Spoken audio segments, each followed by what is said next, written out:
something crosses the road. It's skeletal like, fleshy, and it stands up, and then it like kind of just almost like leaps. They look back. It walked 5 feet away from my audio recorder. We just saw a Bigfoot. Holy crap. I've been pinched, I've been tapped on the shoulder, I've had my name hollered, a hand came up underneath my left arm. I said, little son of a bitch tried to get me. That was the time that I decided you don't sleep inside that building. Did you see that? The cow cur, it's big, it's white, and it runs faster than any man could ever run. And he would lean out behind the tree.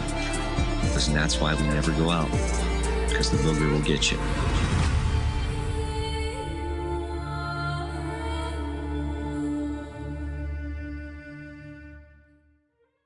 Welcome to another episode of the Exploding Ending. I'm Luke. I'm Dustin.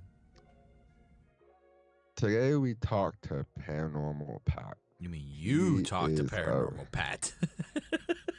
Yes, I've talked to Paranormal Pat. I wasn't there.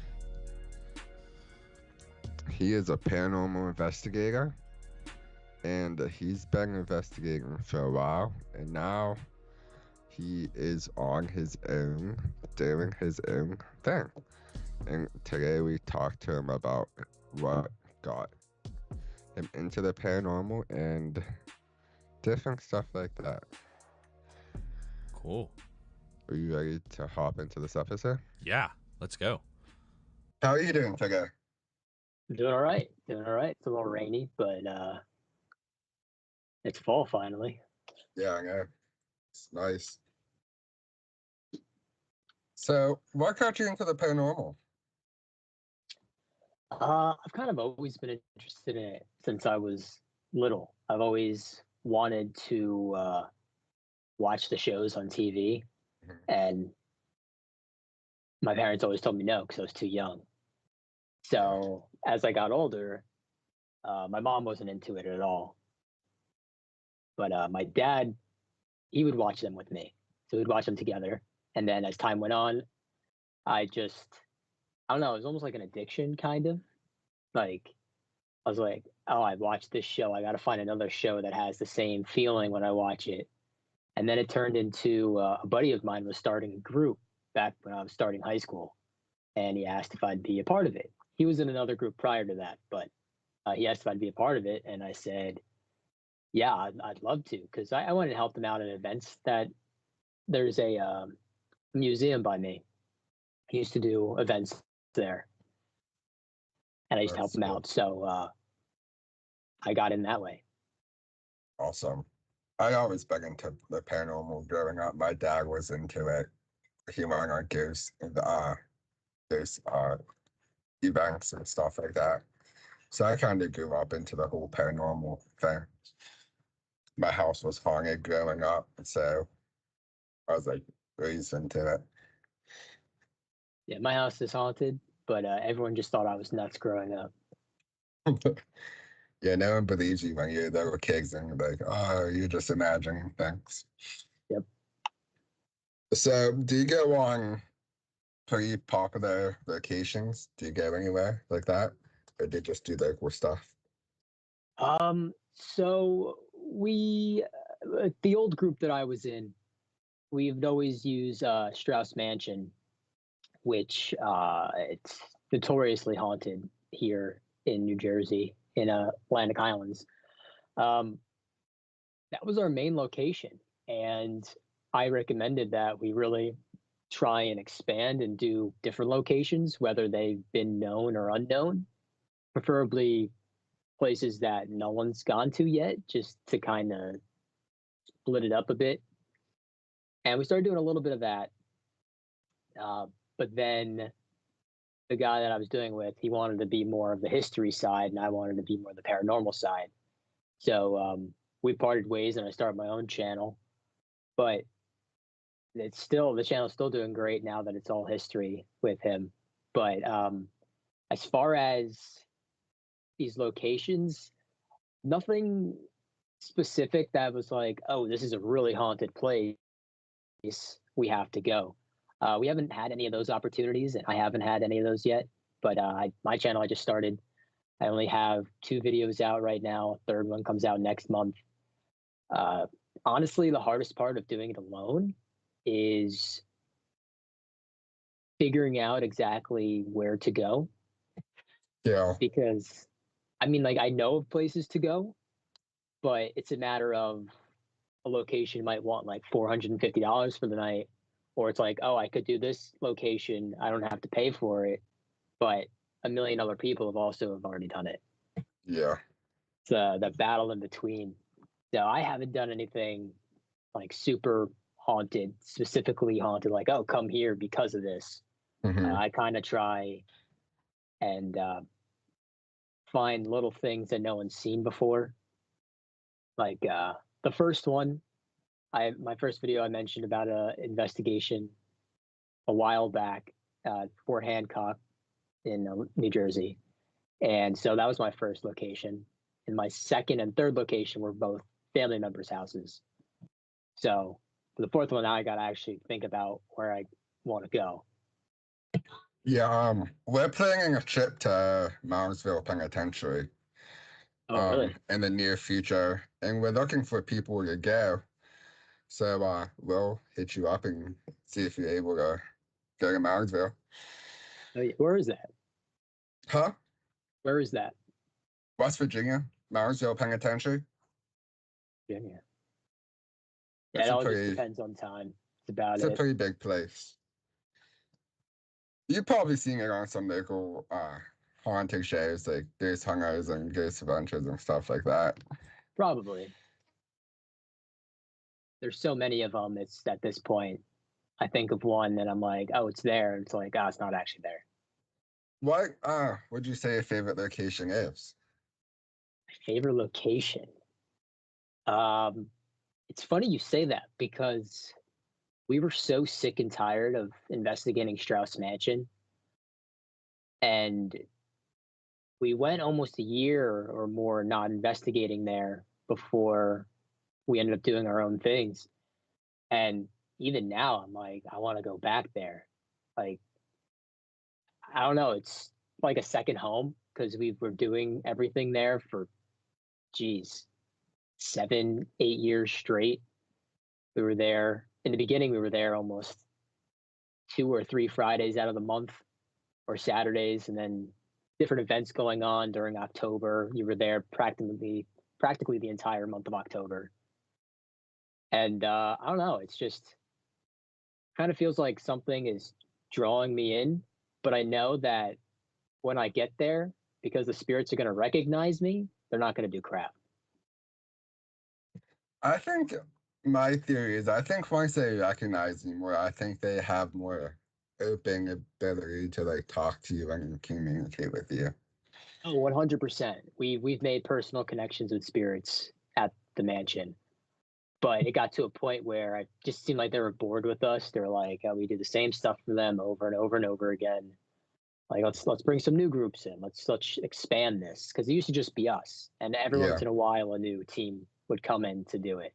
But more recently, it's been a lot of new teams, and apparently there's been a lot more activity. Activity that didn't even happen when we were there. Part of that begs to like it's you want to believe it, but it's hard to. Like, these groups come in, they're like, oh, this happened, this happened, this happened. It's like, we've been here for 8 years. Nothing even close to that has ever happened. Yeah. Not saying it can't, but who knows what energy they bring. I mean, in the very, very beginning, they were insanely active for us. And it was like they were so excited. Yeah. And now it's like, oh, they know, they're like, all right, I can talk to these guys whenever. Bring in some new faces. Yeah. We went to a local cemetery up by where we are in PA. And it's like a 1.5 mile hike back into the woods. And we didn't even get to investigate it. We were mad. We got there. And as soon as we got there, we pulled out our equipment. We were getting ready to investigate. And I'm not sure if you believe in any like cryptids or Bigfoot, anything like that. And I saw these two glowing eyes standing about 8 or 9 feet tall. Then soon after that, we had like a wood knock, and we're like, we need to get out of here. It's not safe back here. We didn't even get to investigate it. That's how I feel. Part of me wants to investigate the Pinelands down South Jersey just because of all the stories and everyone says you should do it. But at the Yeah. same time, I know what lives in those woods, Yeah. regardless of the Jersey Devil or whatever else lives there. As far as real animals that we know live there, I'm like, especially not by myself. So I'd have to. They recommend you have a guide because it's so easy to get lost.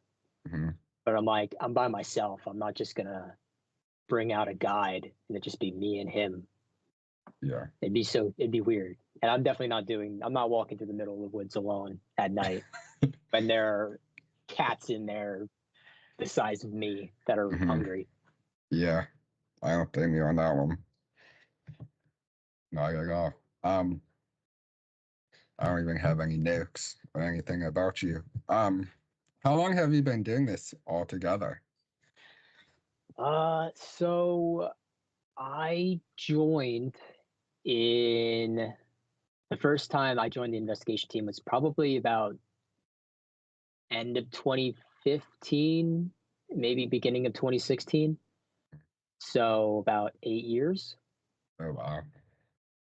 going into starting the 9th year, I guess, technically. Now, what's your favorite part about doing the investigations? Is it the evidence? Is it getting to like find something new that people don't know about, uncovering mysteries and stuff like that? Um, I think part of it is the fact that I'm communicating with past people, Mhm. for one thing. And it's something not everybody can do because not everybody has the equipment. Yeah. And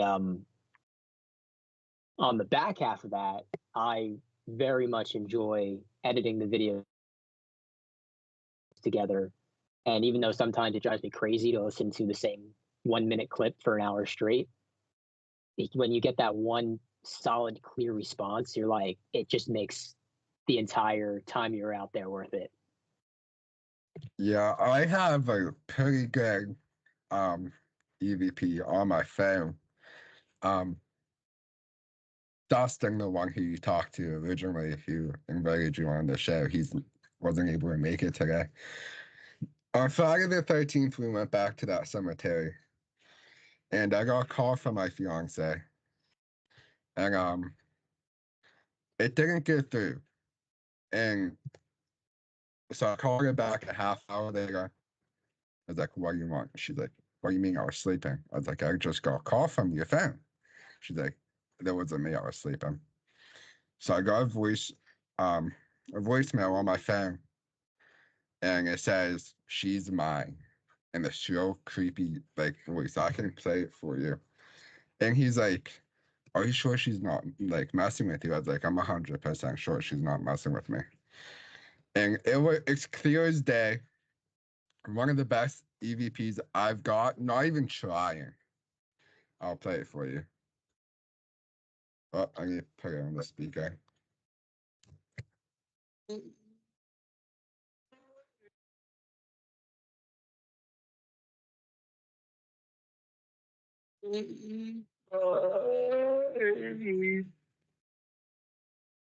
Clear day that she's mine. And he's like, "Are you sure she's not messing with you?" I'm like, "I'm 100% sure she's not messing with me." Creepy. That is great. And it was a phone, so it was a voicemail. It wasn't like you were Yes. trying to capture something. It was a voicemail. No, it was a voicemail that came through my phone when she was sleeping. We've had that happen to us sometimes in an investigation. It wasn't a voicemail or anything, but we'd get a phone call and it'd be like hmm the person in the room with you is calling you. And it's like, why are you calling me? And they're like, and they show you your phone. They're like, I'm not calling you at all. But it'd ring for like one ring and then end. Hang It up. wouldn't be like our one piece of evidence that we got wasn't a phone or anything. I think it opened up one of our seasons. It was our season opener. hmm It was the the first season that I was fully allowed to like actually start editing and putting stuff together. So it's only like I don't know, maybe a 6 minute long video. I kind of have a frame of how I like doing it, but I'm still like tossing things around. I don't really like it 100% yet. It's hard to figure that one out. But with our own ears, we heard a music box playing, like the first couple notes of Lullaby, clear as day. And I wasn't filming at the time because I didn't plan to. We were just gonna, it was kind of just like a hangout investigation because just get the year started. Let's just get our first investigation of the year under our belt and then we'll start from there. But then that happened and we were like, all right. So I started filming the entire rest of the night, which they liked that I filmed everything, even the candid moments and the bloopers and all of that. But thankfully, Patty, who was who we have deemed as who was the EVP expert, she had her recorder going, and on her recorder, you were able to hear it clear as day. But we all heard it with our own ears, and it wasn't electronic; it was mechanical. But it was from within the room with us, and it was just amazing to hear that. It just come across so clear, and not even like at first we didn't even think about it, but then we were like, wait, that shouldn't even be playing right now. Now, what would you say your best evidence is? Or best evidence. That's tough. So I know the best evidence in the mansion was before I joined. They actually caught a shadow moving in the window, and it's on camera. It's filmed. You can see it, and you watch it move across the curtain and block all the light. You can't even see the wall behind anymore. Completely blocks it, and then it moves away, and then it comes back. And they just had a weird night with that. But I think some of the best evidence that I've ever seen or caught was we did Laurel Pit Hall in Middletown, New Jersey. And we got a shadow moving in the video. And we sat there probably 6 hours watching this 1 second clip, trying to analyze it. And I was doing the math in my head, like, how fast is this going? I mean, I didn't put like the speed at which it was going, but I dropped it down, the video speed, to like 1/100th of a second. So it was just insanely slow. And it was still on screen. The video clip was still like 0.3 seconds long. But you're seeing the shadow and you see it move across the bed and come up. And at the same time, there's an orb on camera moving almost simultaneously with it, which makes it look like it's a person, but like sitting on the bed or getting up off the bed. But having both of them at the same time, it was almost undeniable what it was. I seen a shadow figure one time. I wish I was actually recording on my phone whenever I saw it. I was at Chang's Allegheny Lunatic Asylum. We spent the night there. And I was taking pictures on my phone. And I seen it cross through my phone, like on the screen. I saw it cross. When I wasn't taking a picture, I saw it cross on the screen. I was like, damn, only if I was recording, I like got it on camera, but I wasn't recording. Yeah, I know that moment. And I have in the apartment right now, I had a ball fly off a deep freezer and stuff like that. It was pretty crazy. Oh, really? Yeah. Yeah, my dad and I see and hear stuff in this house a lot. For a while there was stuff that would just fly off the shelves. It's really my fault. I bring them home because it was like kind of haunted, not really. Like nothing really ever happened. And then once I really started doing investigations, then it just seemed like all hell broke loose in this house. And things were going on all the time. Like I would be trying to go to bed because it used to terrify me. Like I was always so excited to do this, but then while we were there doing it, I'd be terrified the entire night because I'm like, oh my God, like one, this is unreal that this is happening. But two, I guess my 15, 16-year-old brain couldn't wrap my head around what was going on. And stuff would follow me home, and I'm trying to go to bed, and the whole time you're just hearing footsteps, doorknobs jiggling, like up and down the hallway, down the staircase. And one of the nights, I slept with the lights on, and I said, "Please leave me alone. I just want to sleep. That's it. You can torment me in the morning if you want, but let me sleep." And as soon as I said that, you could hear footsteps leave my bed, go back to my door, doorknob jiggled, and then it all stopped. And I was like, God, like I for a while I would sleep with the lights on. I was terrified to sleep in the dark because now it's one thing watching it, but now experiencing it, I'm like, oh my God, like Yeah, it's it's happening completely all the different. time. It's happening all the time. Like now I'm just more aware of it. Yeah, the scariest thing I've witnessed is I was younger and my dad left for the night and my mom, we lived in an old house, a very old house, a very 100-year-old house. And my mom went downstairs to shut off the lights because we were all getting ready for bed, me, my brother, my sister. And my sister's room was getting remodeled at the time, so she was staying with me and my brother in our room. And the one night we heard this girl scream, like a murder type scream.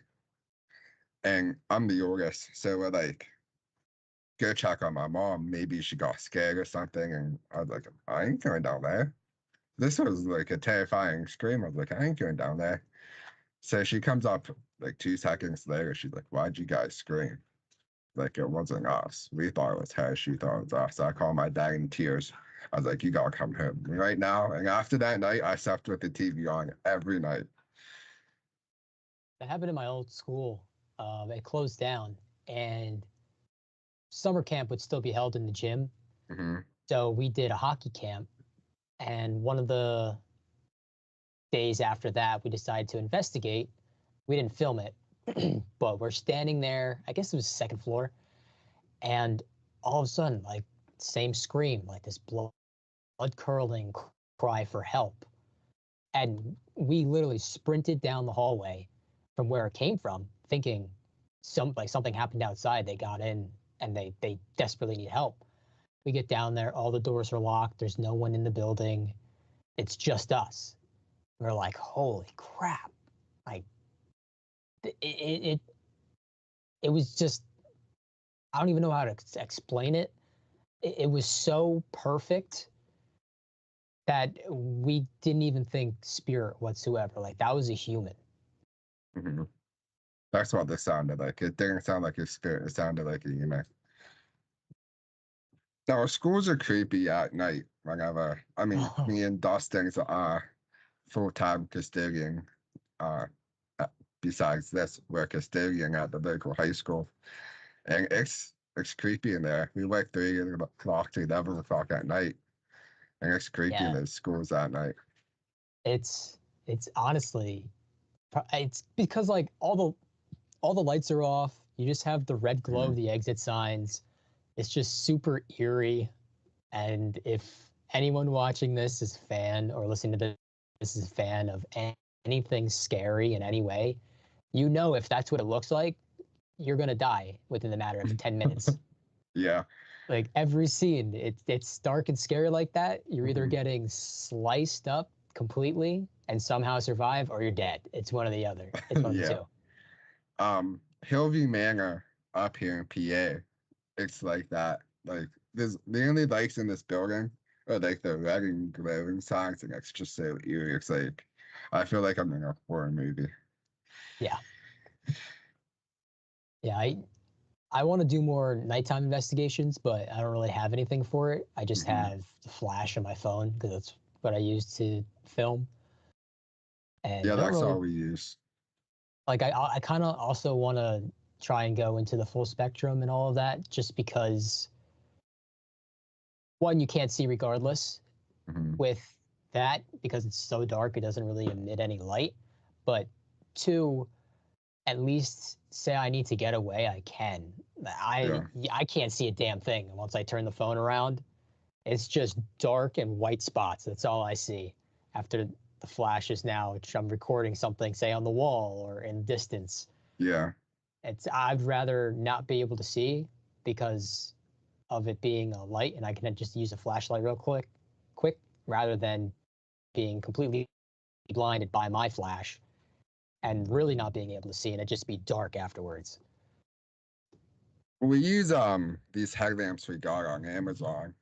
We have it on our head, and it's actually motion activated. So if you just go like this in front of it, it will turn on. So if you're in the middle of doing something and you need to see, you just wave your hand in front of it and it'll turn on. And it's very helpful because you're not sitting there holding a flashlight or. Yeah. Yeah, I try to keep a backpack on me at all times. This way, my Yeah. equipment's in there or anything Mhm. extras in there, batteries, all that. I gotta Yeah, get a that's what different I one do. though. The one I have right now is a tie-dye backpack. Doesn't really scream paranormal investigator. Mine's camo, so See, it kind of fits though. a little bit, yeah. More than tie-dye. It's like orange and yellow and red, and there's some blue and purple too. But At least if you lose it, it stands out. oh, you can't miss it. Now, what would you say? Oh, I must have bumped something. Hold on. I can still see you, so it's still on. Okay, I bumped something on my end. Trying to think of something else to ask you. I ask you your favorite location. I ask you your craziest experience. Your favorite part of your evidence. What would you be your favorite evidence? Is it like pictures, EVPs?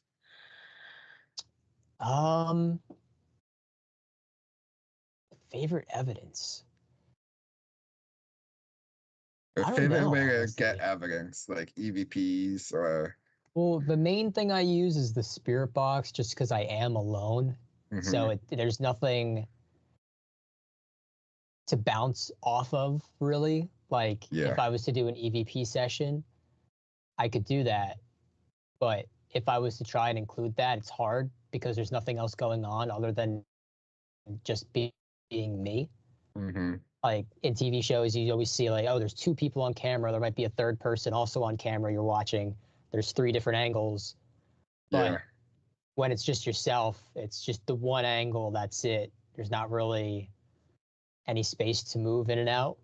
Yeah. But one thing I'm hoping, I just want to get evidence with the trap cameras, honestly, or the trail cams.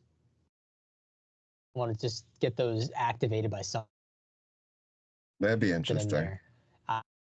Yes, I got nothing the first time. The second time, I didn't get anything, but I still used the footage because I was in the room with the spirit box, and actually it helped me analyze because the words coming across were a lot clearer from that than through my phone, just because of how loud it was. Mm-hmm. So that actually clarified one of my responses, which worked out perfectly. But yeah, I want like what everybody wants. They want that mist, they want a shadow, a sound, something. Mm-hmm. I mean, even when we were at Strauss Mansion, we'd use these cameras, leave them overnight. You come back, there's just like a mist floating out of nowhere at 3 a.m, or there's yelling going on in the house, but no one's there. Same thing with the security cameras. It's caught stuff before. Yeah. It's caught shadows going across the wall. It's caught music playing randomly by itself. And it's like, I want that for myself. Like, Mm-hmm. I was on a team when all that was happening, and it's like, wow, that's great. But now by myself with my own equipment, I'm like, I want my equipment to catch that. Yeah. Mm-hmm. We've been to, me and Dustin's been to one place. We had something, but it's hard to say what it was because it's an old house and it sounded like furniture dragging across the room. But it was an old place. It's like, is it just a wood settling or is. Yeah, could it be the house? Is Mm-hmm. there a slight breeze outside that if it hits, say, the west wall of the house shakes a little bit more than it does if it hits the east side? Mm-hmm. That was one of the nice things with the mansion, is that we kind of knew everything, Mhm. So if something happened and while we were filming, we'd be like, either we would say like, hey, that was the floor, that was the windows rattling, blah, blah, blah, or we just wouldn't include it because we hear that and we know what it is instead of being like, oh, could it be? Yeah. Is there a lot of famous locations in New Jersey? Um, yes and no. I mean, there's no like one specific place. There's no, oh, we went to the asylum, we went to Penhurst, we went anywhere. Like the main ones here, one of them's the Spy House, and they're all stories of like people that have passed, um, pirates, buried treasure, all of that. And from my perspective, they're just stories. Like people have come out with articles and news stories saying that this is such a haunted location, except they don't allow you to investigate. You're not allowed to at all investigate on the grounds outside, but you can't inside the house. They don't allow it. Yeah, it's like, is it really true or is it? You're so haunted and you're so historic. Like it is historic. It is a historic building, Mhm. but you're so full of paranormal activity, you don't even let anybody Investigate try and it. capture it. Mhm. But I do understand both sides because once you open your business up to that, one, some people might see that and say you are ruining history by doing that. Some people don't see them as being able to go hand in hand, but they kind of do go hand in hand. They intertwine a lot, considering you're speaking with somebody from the past. So there's history, regardless if it's a brand new house, because of the land. But two, when you open yourself up to that, you do get a lot of the wackos that come in, and they have staffs and swords and a bag of what they deem as potions and stuff like that, telling you there's been a murder in every room. Yeah. And that also goes into the hand of kind of ruining the history of the place. Mhm. Like, is this history true? It could be, but if some was in there and they get slightly on that story of, oh, there were pirates and buried treasure here, but X, Y, and Z were murdered along the way, they're buried in the basement, the treasure's not actually here, it's someplace else, they just rewrote the history of the location. Yeah. And it's hard to stop people from rewriting it to their own narrative. Yeah. That's very true. So we're about almost up our time. I can reach back out to you and see if he'd be available when Dustin's available to come back on. Maybe he has some other questions for you. Yeah, that works. Thanks for coming on. I enjoyed talking to you. Yeah, thank you for inviting me. I've never done this before. Well, make sure we put your links in the description below so people can find you easier. We'll shout out your Facebook page and your YouTube. Oh, thank you. Just send us a link for your Facebook and YouTube, and we'll put them in the description, and we'll shout you out. Sounds Hope good. you great. Perfect. Thank you. Thank you. Have a good one. You too.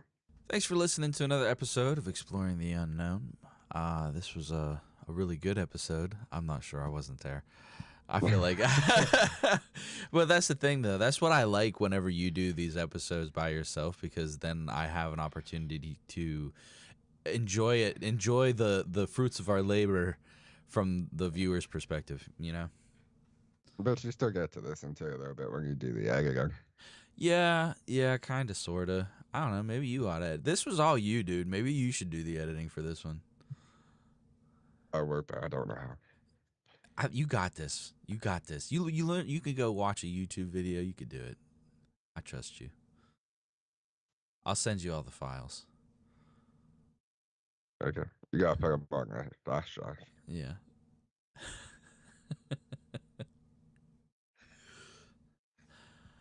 Oh. Yeah, talking to Paranormal Pat, he was fun to talk to, and I would like to have him back on again in the future so you can be involved in more in our conversation.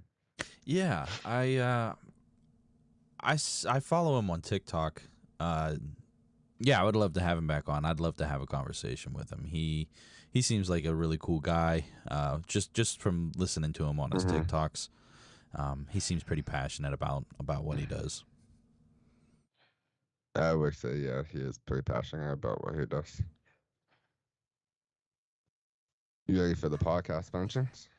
Yeah, who's gonna do them? Me or you? It doesn't matter. If you want to do them, you can do them. If not, I'll do them. I'll do them. Go for it. Because we don't really have any events or anything. But I would like to remind everybody that if you haven't already, make sure that you subscribe to the YouTube channel. We just hit 522 subscribers, so let's go. Yes, that's exciting. Yeah, that's awesome. But if you haven't yet, make sure that you hit that subscribe button, that little bell icon for notifications, let you know whenever we drop a new episode. We try to drop an episode every Sunday. I'm rewording the way I say that now because we missed an episode last week, and I think we missed one other one in the past. Yeah, it was after we came back from the PA Bigfoot camping adventure. Yeah, but I mean, I appreciate everybody's patience with us because, like, we are also working a full-time job and we have families and whatnot. So we're busy people, and sometimes it's hard to get things out the way that we want them to go. Yes, I agree.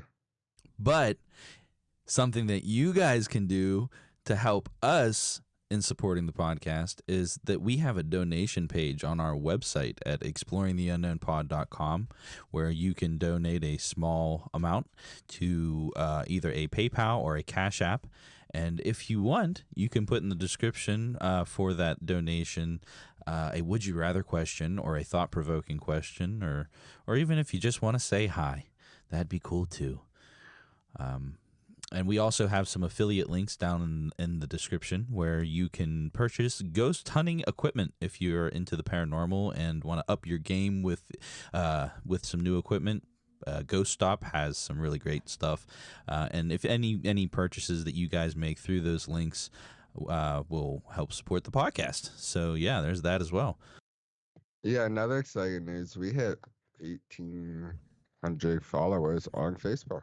Yeah. I'd like to hear more from our Facebook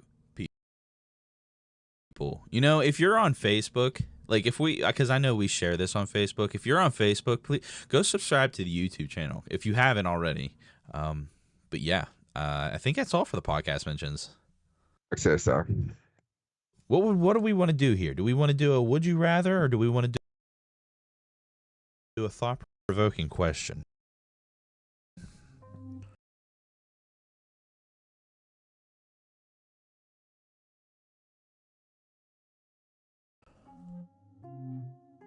Let's try to do a would you rather. Okay. Or something with a ghost hunting. Okay.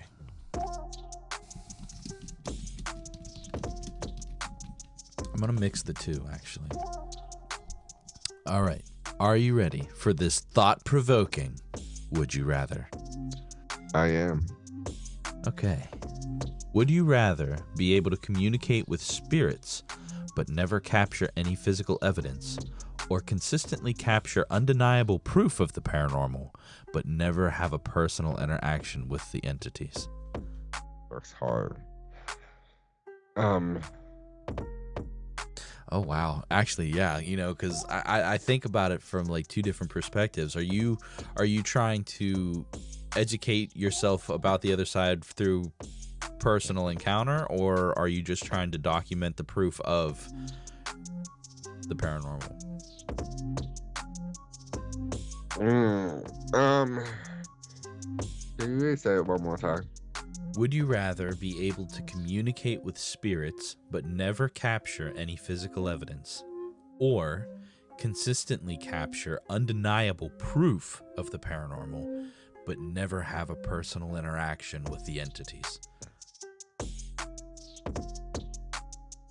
I probably would have to go with the second one, because if you're there to document all this stuff and you're having a personal connection with these spirits, you're not going to have any evidence to prove that.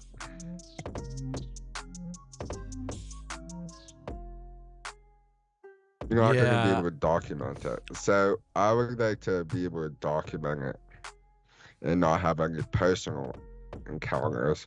I mean, you'll still have encounters and stuff like that, but it's not going to be personal. That's interesting. That's interesting, because I would probably go the other way. I would probably choose to communicate with spirit but never capture any physical evidence. I would rather have like a nice picture of an undeniable picture of something and have like the best audio recording of something. Be like, wow, that's not like, you can't debunk that. Yeah, I mean, but here's the thing, though. If you're consistently capturing undeniable proof of the paranormal, don't you think people are going to look at you and be like, how? It's almost too good to be true. So now you're struggling with the how do I convince people? Or if that's, I mean, that might not be your goal, though. I mean, I don't need to convince anybody but myself and maybe a couple of people, like friends, but other than that. Well, that's why. Really. That's why I would go the other way, because with undeniable proof, that means that for me, that means that I'm trying to prove something. And if I'm already able to communicate with spirit, then then I don't need to prove anything to anybody. It's because it's already proof to me. Yeah, but what if they say, oh, well, what if they say the same amount that you say about mine? Oh, well, maybe he's just crazy. But that's okay, because I'm not trying to prove anything to anybody. All right, so I think that's all for this episode. Do you have anything else you'd like to add? No, I don't think so. Till next time, keep exploring the unknown. Exploring the unknown.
something crosses the road. It's skeletal like, fleshy, and it stands up, and then it like kind of just almost like leaps. They look back and they see one. Clear as day.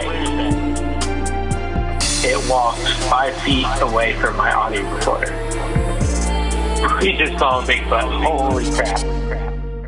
I've been pinched, I've been tapped on the shoulder, I've had my name hollered, a hand came up underneath my left arm. I said, little son of a bitch tried to get me. That was the time that I decided you don't sleep inside that building. Did you see that? The cow cur, it's big, it's white, and it runs faster than any man could ever run. And it would lean out behind the tree. And that's why we never go out, because the booger will get you.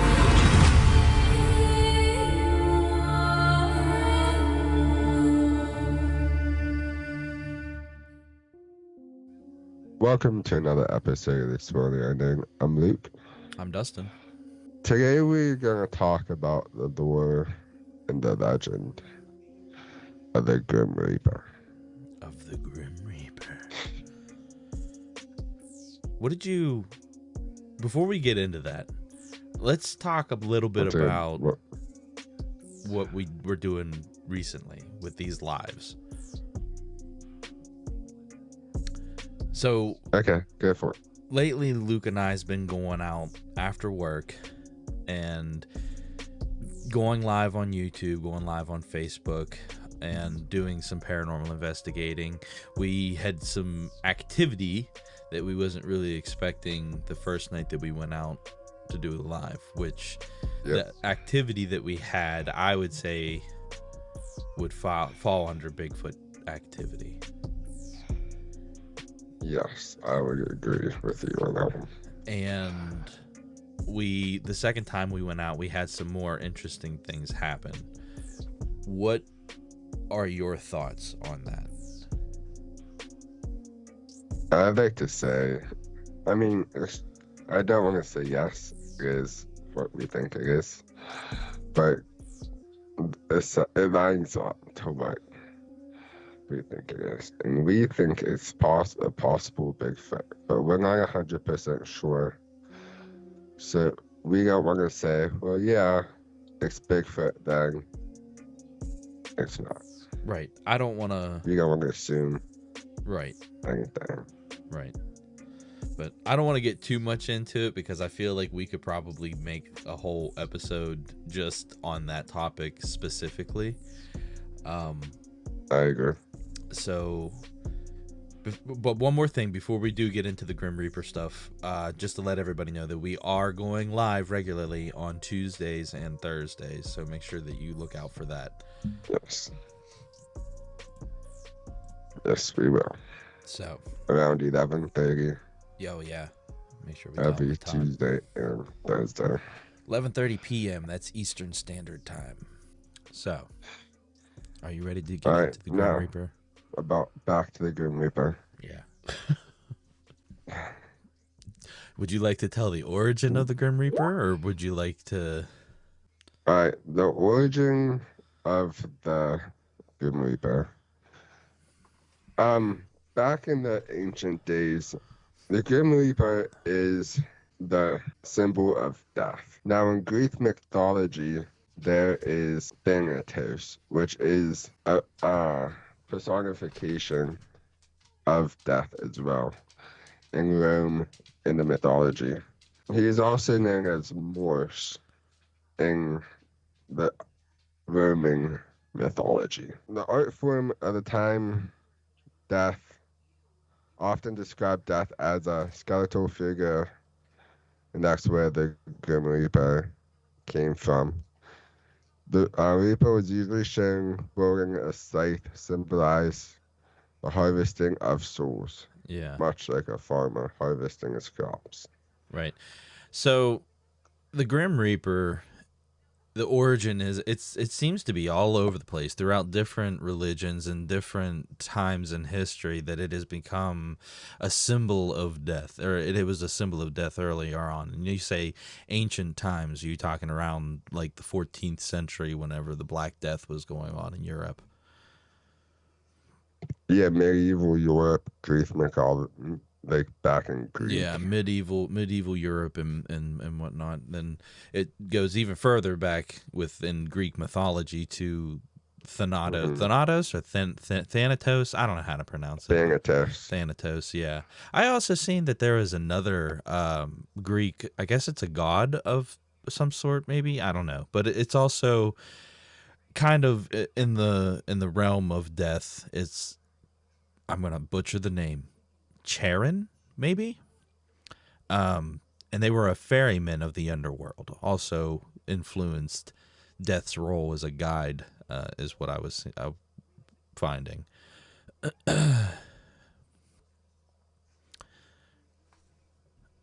Now, the characteristics of the Grim Reaper is pretty known throughout the whole,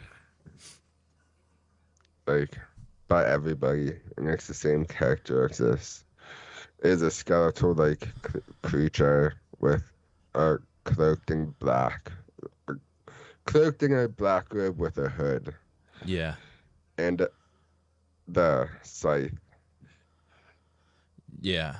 Now it's interesting though, because I see in Celtic and Norse mythology, they have figures like the Banshee. Now, are you familiar with the Banshee?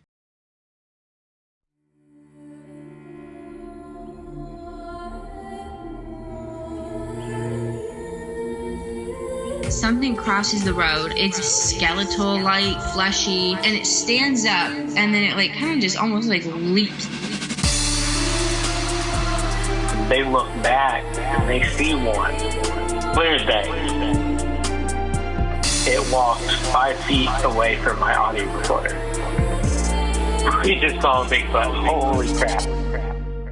I've been pinched. I've been tapped on the shoulder. I've had my name hollered. A hand came up underneath my left arm. That's a little son of a bitch tried to get me. That was the time that I decided you don't sleep inside that building. Did you see that? The cow cur, it's big, it's white, and it runs faster than any man could ever run. And it would lean out behind the tree. And that's why we never go out, because the booger will get you.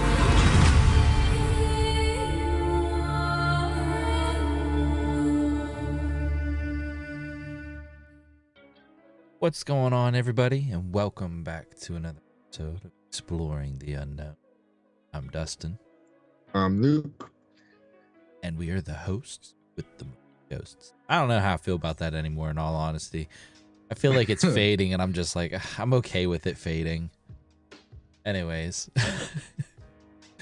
Today we have on the show a special guest, Harry Green, who is a paranormal investigator.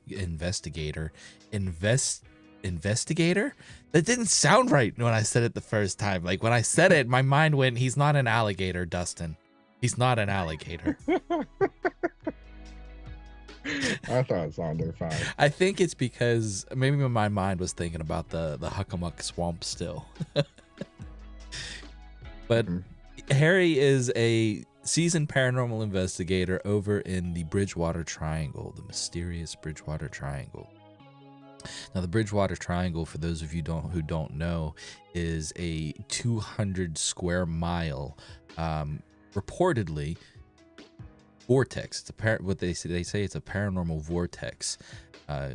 Harry talks about his theories behind what he believes is causing the activity over there in the Bridgewater Triangle. The different hotspots that he has been to, including the what was it, the Taunton State, the Taunton State Hospital? Yes. Yeah, and Dighton Rock. And a bridge. And a bridge? Yep. There's a bridge made out of glacier stone. Oh, yeah, right. Well, let's not wait any Give longer. him two. Yeah. Yeah, you want to hop into this episode? Let's go. Harry, What's up? Hey, how are you? hey, what's going on? Good. So tell us a little bit about yourself. Well, I'm 42 years old. I grew up here in Brockton, Mass.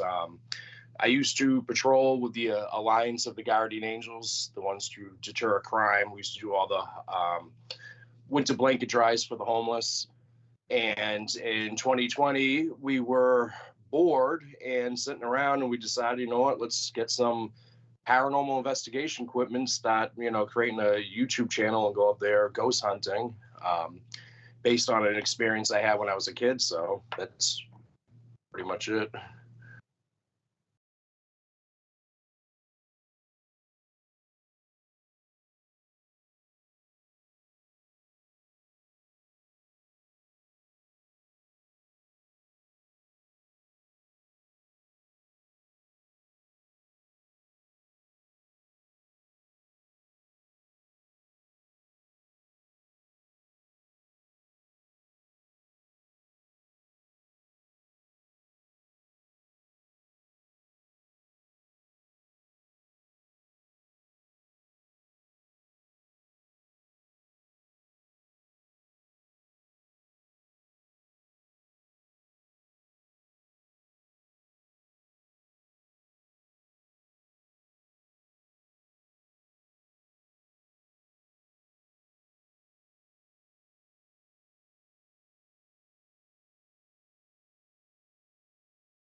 say? Did you just say a Thunderbird? And she said, yeah, large birds.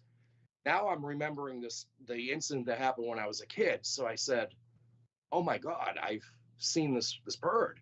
And she goes, I told you, Harry. So she started to research it on her desktop. And I went home and actually researched the Bridgewater Triangle. And that was 2009. So ever since then, I actually had an interest in this region. I just wasn't boots to the ground until 2020. Yeah. So you've experienced quite a bit, and you've had people with you that was able to back up what you had seen. That's incredible.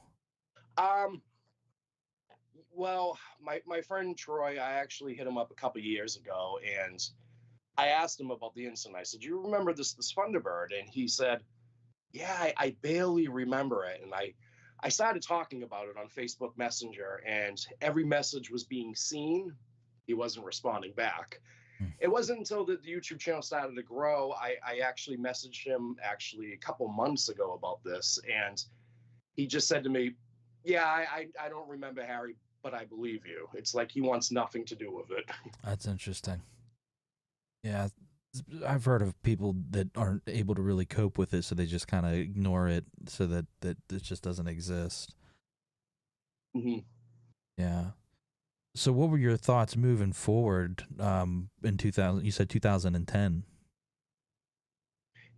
In 2010, we actually joined up with a paranormal team, actually, that was going to do investigations out here in the Triangle. We were going to send footage over to Bridgewater State College because they were going to be doing a segment on the Bridgewater Triangle. Unfortunately, the group I was with disbanded, and the project at the college never fell through.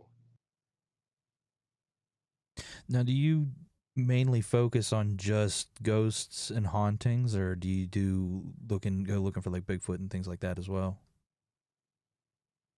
We have looked for the Bigfoot. You know, to me, it's kind of pointless. If he wants to show himself, he's going to show himself. You just have to be in the right place, right time. Our main focus is, you know, the supernatural, like ghosts, entities. Yeah. What's your most favorite place within the Triangle that you've been to? Probably it would have to be Anawan Rock. It was actually, we didn't see anything, but this is an eerie story. We were at Anawan Rock, and I don't know if you guys know about Anawan Rock. No, I'm not familiar with that. If I hear the story, I think I might. It's in 1676, it's where Chief Anawan was captured by Benjamin Church, marking the end to King Philip's War. He was captured at the rock, so they named, you know, the rock Anawan Rock after him. But people say that they see strange phantom fires over there. They smell, you know, like a musky smell. People usually smell right before a Bigfoot sighting. They've seen Native Americans dancing around in the swamp out there. So one night we were doing an investigation, and it was me, Paul, and this girl, Rochelle.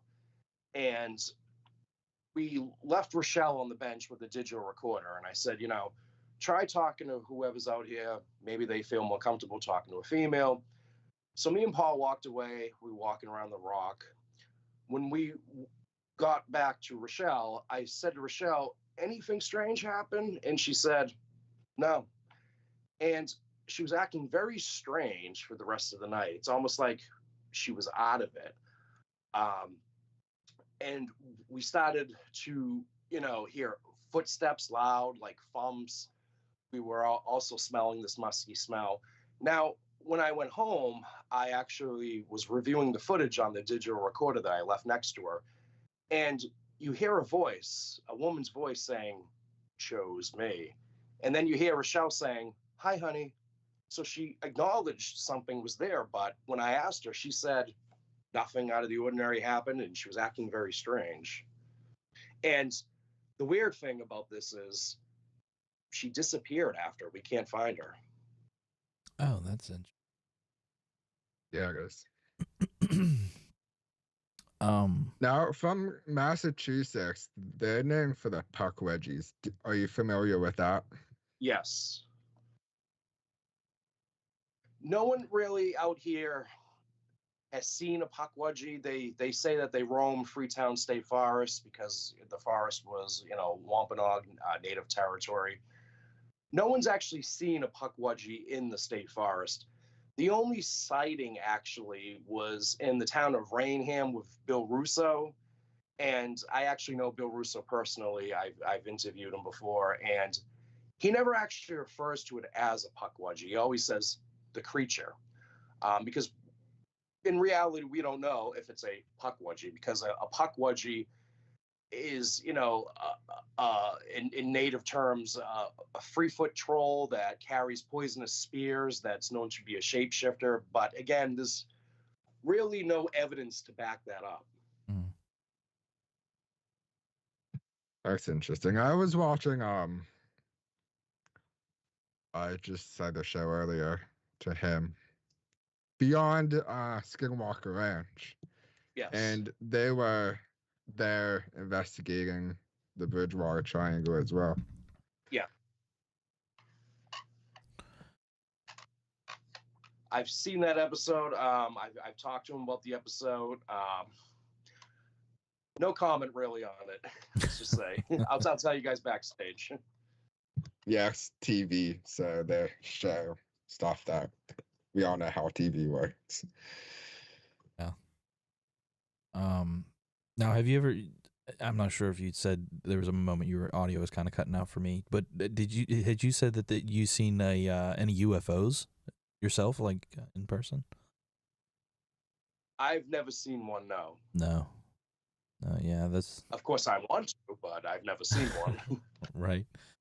Yeah, I look at my feet too much to be able to have the opportunity. Well, we were at work the other day looking up at the sky when we were on break, so. Yeah.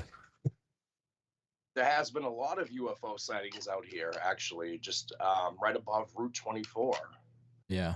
Which is a major highway that runs right through the Bridgewater Triangle. I do know, though, that there has been people that have driven on Route 24 and they claim that they've experienced missing time. And this is right in the same area as these UFO sightings. Oh, wow. And for the longest time, when we thought of UFOs, we thought of, aliens from another planet. The new theory is that they could actually be us from the future, and that these UFOs could be, time machines, some kind of time vessels, either producing a wormhole pocket or finding a wormhole pocket in key areas of the Earth. But it seems that these wormhole pockets are left lingering behind right, at these UFO sightings, the same areas where people experience these, missing time. Pocket or finding a wormhole pocket. That's an interesting theory to think about. Us from the future. These wormhole pockets are I've heard something like that before. Right, do you have any theories on UFO like what sightings, the makes same the Bridgewater areas where Triangle people so active? experience these, missing time. Yeah. I believe that That's an interesting see a theory lot to of think the stuff about. happened Us from in the future. 1970s. It seems that a lot of these hauntings are kind of fading away. And in the 1970s, there was a hype of UFO sightings out here in the Bridgewater Triangle. I actually think that these UFOs might have opened up some kind of vortex releasing all these anomalies. Also, too, all throughout the Bridgewater Triangle, there's high T's. There's high T's that run right through the Hockomock Swamp, and we all know that they emit EMFs, which entities channel off of. So I think that plays a major role in the Bridgewater Triangle, these high T's. Yeah. What's the high T? I'm not familiar with that. The high transmission lines. Okay. Have you ever been to the Hockomock Swamp yourself? Oh, many times. Many times. Have you ever had anything happen there? Quite a few instances. My first time we heard Native American drums beating as we were leaving. There is a spot in the Hockomock called the Skin Milk Bridge, and it was named after having the river having a clay coloring at one time. But it's a stone structure bridge, and no one really knows how the natives actually built this bridge. But because it's glacier stones, it's made out of glacier stones. But what's interesting is in 1919 there was a Brockton resident named Evelyn Packard, and she took her kayak down the town river into the Hockomock Swamp, and she went missing. And she never returned. They actually sent out a search party to look for her. And there was a reporter that was covering the story on Evelyn Packard. And he sat down on the stone to have a cigarette break. And when he stood up, he noticed a strange poem that was actually engraved into the stone. And it says something like, "All ye who in future days walk by none contested stream, love not him who hummed his lay, cheerful should the parting beam that he wooed in this quiet solitude."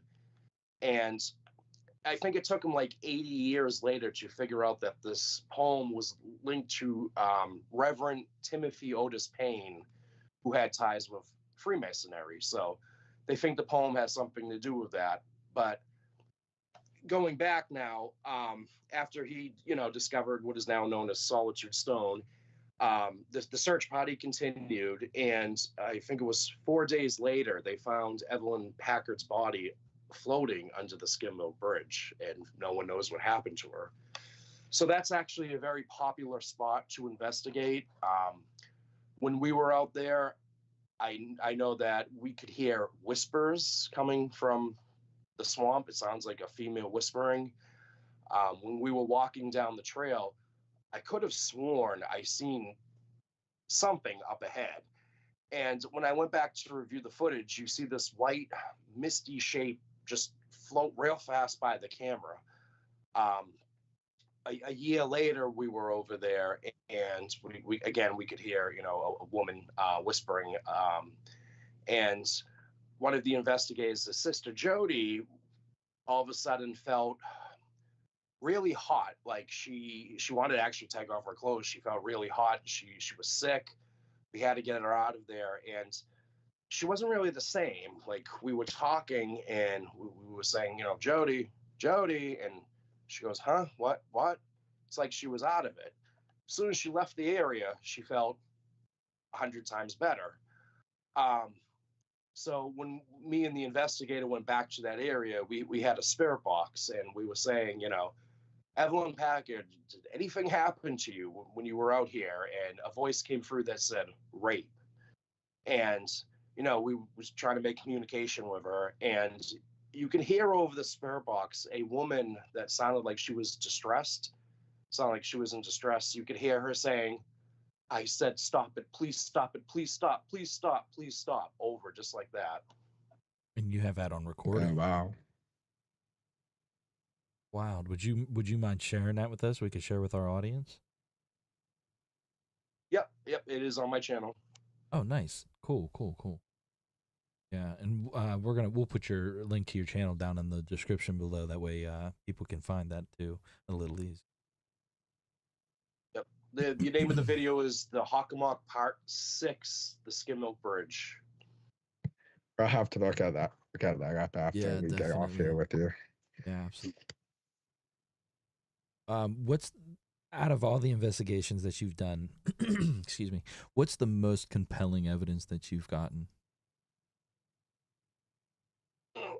Probably the EVPs, because, even when I go back and look at evidence, sometimes I become very skeptical even of my own evidence, because we've never actually caught on film a full-blown apparition. And, thinking back with all the stuff that we captured, there's always what ifs. In any investigation, there's always what ifs. Well, what if it's X, Y, and Z? So sometimes I become very skeptical, but I always think back to myself, well, what about these EVPs? You can't explain that. So there obviously has to be something out there.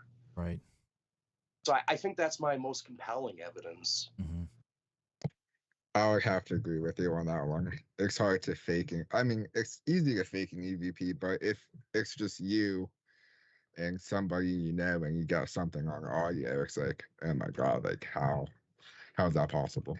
Right. Now, what do Yeah, you? because we've captured some weird Nope. Go stuff ahead. Go before, ahead. but I was just saying because we captured some weird stuff before, but maybe it can be explained. I don't know. I know that when we were at like a haunted mill, for instance, in Rhode Island, we were looking for the window, and it actually appears that it's a woman in a white dress and a white bonnet looking over at the camera like this, and she looks back. But at the same time, though, when she was moving her head, I was moving the camera. The light from the camera could have been bouncing off the machines. Again, there's always what ifs. Mm-hmm. Yeah. But it's that the EVPs, though, you can't explain. It's something that's, below 0 dB that's, in with these ambient sounds. Do you think that these are spirits of like past beings, or do you think like what's your theory on that? I definitely think it's, past beings where their energy is stuck in that area, that particular area. Yeah. You ever been to Salem where the witch trials and things like that have been? Yeah, we have been to Salem. Actually, a funny story, we were just up there trying to do an investigation, but, from the spring all the way to winter, Salem is packed with tourists, and we couldn't really get an investigation done anywhere because a lot of people recognized us from the YouTube channel. They were stopping, asking us questions. And then, there was tours after tours coming into the areas we were trying to investigate. And Salem is very strict. So a lot of these public areas, you have to be out of there at nighttime. Yeah. That's the bummer.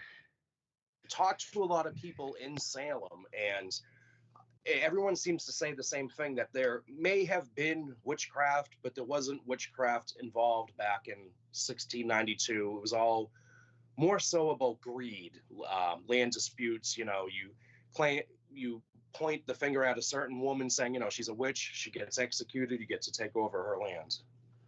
Wow. I didn't know that. That's wild. So a lot of people were getting wrongly accused just because people wanted land. That's insane. Mm-hmm. And if you think about this too, the very first woman that was accused of being a witch, she was a nanny. She was, taking care of these children who supposedly they think were possessed, that she casted some kind of spell on them. But what if they were having a seizure and we just didn't know what it was back then? Right. Right. That makes sense. It was definitely mass hysteria, definitely. Now, besides that old hospital you were talked about in the beginning, what's your other favorite location to investigate down there? Probably the Hockomock Swamp. There's also the hospital is gone now in Hanson. They actually tore it down because they didn't want people sneaking in. There is another hospital, Lakeville Hospital, that I'll admit, because statute of limitations, we did sneak in there a couple of years ago. That's actually an awesome place to investigate. I don't suggest you sneak in there. I'm just saying it's definitely an awesome place to go. Yeah, don't sneak into places you can't go to. Then you get in trouble. And another place is right in the Bridgewater Triangle. Thanks is for the hosting Josiah Slider Keefe Sunday. You got House. it. But Now, actually, I read somewhere a long time ago that Slider Sunday ghost hunters tried to get into this house and they were denied. But I was talking to a buddy of mine. He was living in New York, and I think we hooked up through this antique furniture page on Facebook. And when I started the Bridgewater Triangle group page, I was talking to him, and he was telling me about Easton, where this Josiah Keefe house is. And I said, oh, you live out in Massachusetts now? I guess he lived out here now for a full year. Didn't even know about it. And he invited us to go to his house to investigate, because the house was built in 1717. It's the oldest house in the town of Easton. It's the most hauntedest house in the Bridgewater Triangle. It was built by Josiah Keefe. Josiah Keefe III lived in the house. He was a captain in the militia during the Revolutionary War. He actually had to answer to the Lexington alarm. He was late. When he came back, he owed a lot of debt. He actually freed the last slave woman in Massachusetts who lived at that house. And the townspeople, you know, they weren't happy about him freeing the slave woman. He had to sell off large chunks of his land, a lot of Wheaton's farm he had to sell off. He ended up shooting himself in the house, and people have claimed all kinds of paranormal activity. I know when Justin moved in, he's experienced doors opening and closing on their own. He hears footsteps. He brought a woman into the house, and the girl said she got her hair pulled. And we know that 17-year-old Abigail Williams actually lived there at that house. She died when she was 17. We think she's the prankster. There was also a 2-year-old girl that died in the house. And he was explaining about all the hauntings that go on in this house, and the chandelier burst at the time. Oh, wow. So we've actually investigated there twice, and we captured strange EVPs. The EMF meter goes off. We've heard walking around. The first time we were there, we didn't capture this. We were in the middle of debriefing, but a hat went flying off the couch. And we all looked at each other like, did you just see what I saw? So I quickly turned on the camera. The second time we were there, I did capture this. Justin heard a thump coming from the living room. And as I went to go check it out, something knocked the umbrella off the hutch. I got it on camera, and we don't know what it was. But we are in the middle of making a documentary. I'm actually co-producing it. It's called, it's actually a working title of Haunted New England. I think he's going to be naming it Cursed Echoes. Oh, nice. It's by Tyler Roberts in Total Disclosure. But we were actually staying at the Josiah Keefe house actually during this documentary that's based on the Bridgewater Triangle. And I actually got a chance to stay in this house for about a half hour by myself. And, well, you'll have to check out the documentary to see what I captured. Leave us hanging. Yeah, we'll have to watch that. Yeah, absolutely. Now, is that going to be on your YouTube channel? You guys will be posting that one? He's focusing, trying to get it on Tubi. It's actually going to be a two-parter. The first part